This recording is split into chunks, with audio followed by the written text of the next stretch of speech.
Thousands of migrants are currently making their way through Central America as part of a caravan headed towards the U.S.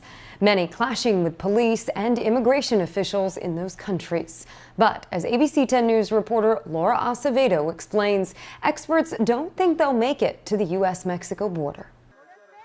This was the scene over the weekend as thousands of migrants clashed with the Guatemalan army and police at the border with Honduras. The group estimated between 7,000 and 8,000 people. Their goal is to head to the U.S., but will first have to attempt to cross through Mexico, which has a migration agreement with the U.S. They really kind of clamped down on the southern border, started aggressively interdicting migrants on the route, detaining them, and deporting them. The migrants say their reasons for joining the caravan include a hunger and homelessness crisis in Honduras, made worse by 2 Category 4 hurricanes that hit Central America in November. And if you're poor and you don't have many assets and it just changes your risk calculus.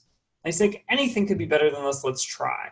Dr. Ev Mead is a professor at the Kroc School of Peace Studies at USD. Mexico's government has deployed its National Guard troops to its southern border to stop the group from entering. It's kind of a fantasy for people to think that all of a sudden these people are going to be arriving here. Dr. Mead explains another caravan is not surprising, and just days away from the Biden administration, he's optimistic the tone around immigration could be different, but says the problem itself won't change overnight. Anybody who thinks we're just going back to normal and we're never going to hear about caravans and never going to hear about migration again is fooling themselves. Because these things are the results of policy failures that have 20 years or 25 years of history behind them. Laura Acevedo, ABC 10 News. So far, Biden's team has indicated it will not make immediate changes to policies at the U.S.-Mexico border.